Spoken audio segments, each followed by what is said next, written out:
Durante la pandemia se ha registrado tristemente un incremento de la violencia familiar.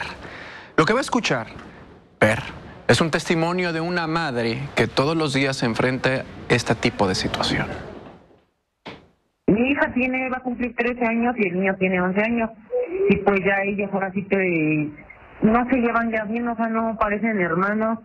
Ya se ofenden, se insultan, se pegan, pues casi del diario es lo mismo. Entonces, pues yo no puedo decir que los culpo a ellos, ¿no? Sino desafortunadamente, pues han vivido eso con su papá y conmigo, ¿no? Sí, o sea, no me tiene en sí encerrada, pero no me deja salir. Precisamente para hablar acerca de esto, sobre el aumento de la violencia, no tanto en el ámbito familiar, sino en otros sentidos que se han registrado durante la pandemia. Agradecemos que se encuentre con nosotros Salvador Guerrero Chiprés, presidente del Consejo Ciudadano para la Seguridad y Justicia de la Ciudad de México. Salvador, ¿cómo estás? Buenos días. Buenos días, Ana Laura. Buenos días, Liliana, a sus órdenes. Buenos días a tu audiencia, claro. ¿Ha aumentado qué tanto porcentaje, para poder dimensionarlo, la violencia en la pandemia?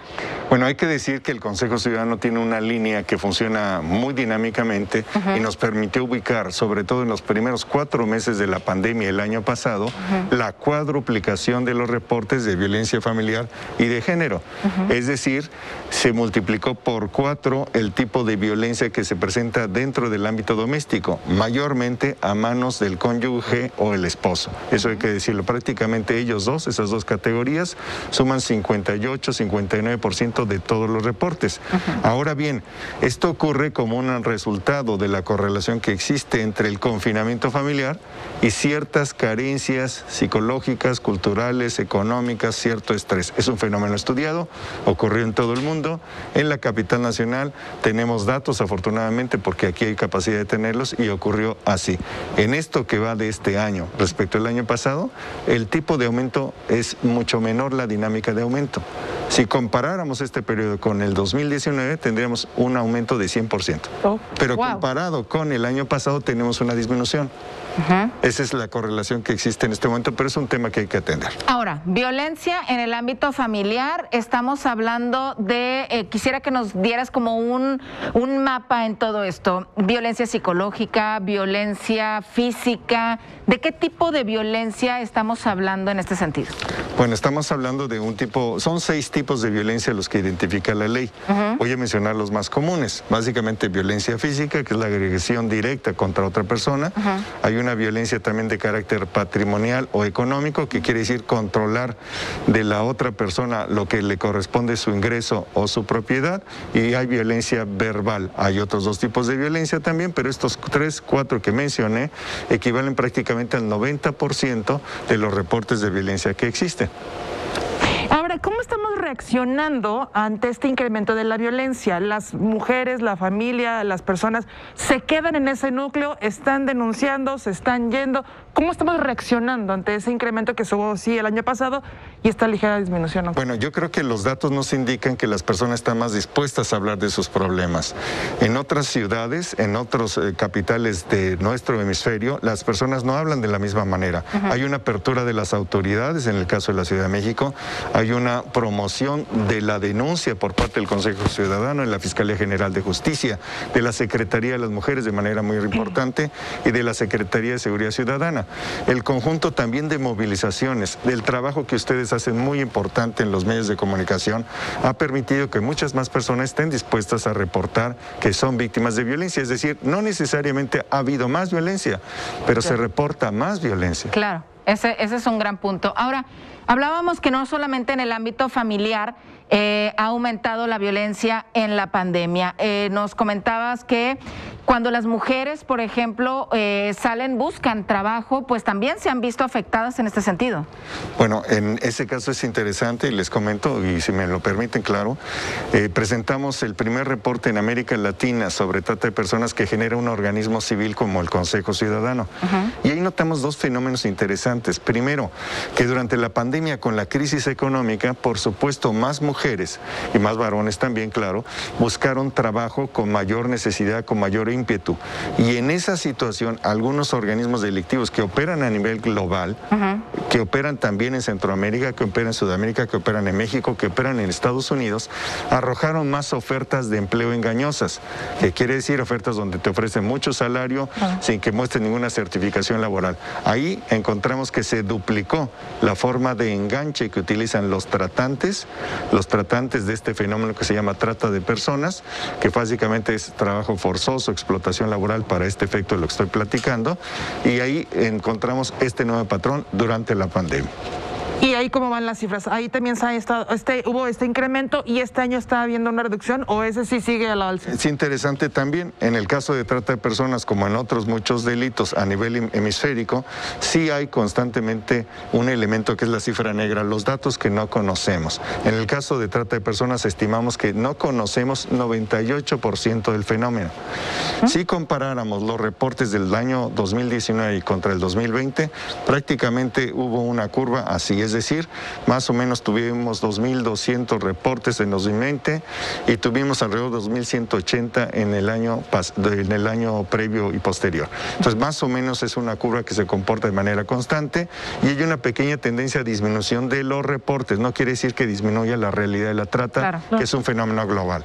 Oye, perdona, yo quería preguntarte, a lo mejor puede ser una obviedad para muchos, pero ¿cómo es un anuncio engañoso a través de qué medios? ¿Se utiliza mucho Facebook, se utiliza más Twitter? ¿Cómo la gente que tiene la necesidad y que pues a veces cree, a veces para uno es obvio, pero para ellos no?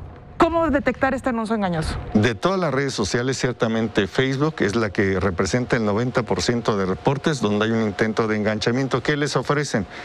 Vas a ganar 25,000, 30,000 pesos, cuando nosotros sabemos que el 85% de la población recibe un salario menor a 12,000 pesos.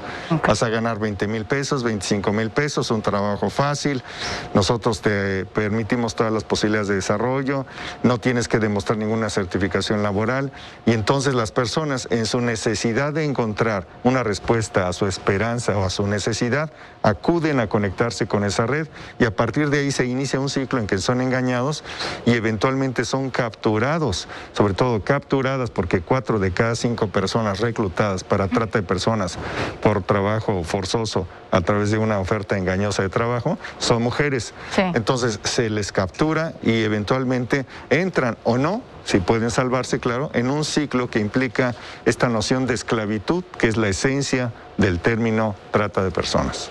¿Cómo están nuestros niños, Salvador? Porque los niños también se encuentran dentro de la casa, porque los niños no están yendo a la escuela y también emocionalmente ellos, de entrada, el no salir de casa es afectación. Pero ¿cómo está la violencia con ellos en casa y qué tipo de violencia es lo que más reciben? Bueno, ahí tenemos un diálogo con el DIF nacional, que cabeza Estela Damián, y con el DIF, Rocío García, y local con Estela Damián. Y en ambos casos hemos encontrado con el Consejo Ciudadano que sí existe un pequeño incremento de la violencia relacionado con el mismo confinamiento que vivimos durante 14 meses. Y sí lo padecen más las niñas que los niños, en una proporción de 3-1. Y sí también ellos son sujetos de un conjunto de elementos que requieren atención psicoemocional que también brinda el Consejo Ciudadano 24/7 de manera gratuita y que implican la ansiedad, la angustia, la depresión. Esos elementos aparecieron también conectados con la ausencia de la relación presencial en la educación y con otros asuntos y fenómenos que ocurrieron, como el deterioro económico, que afortunadamente ya estamos recomponiendo y que ojalá nos permita recuperar condiciones para todos, para las niñas, para las familias y para la comunidad en general.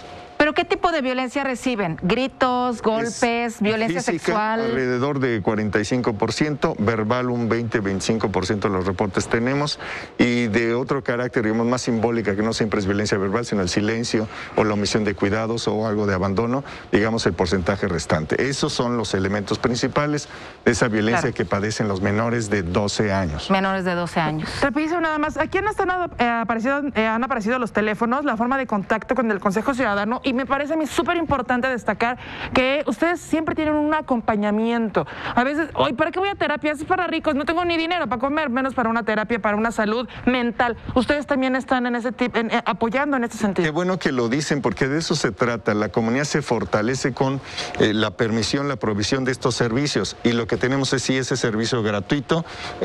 Hemos tenido hasta 12 sesiones presenciales con las personas que sí lo requieren. Se puede hacer con las plataformas que se pusieron de moda durante la pandemia.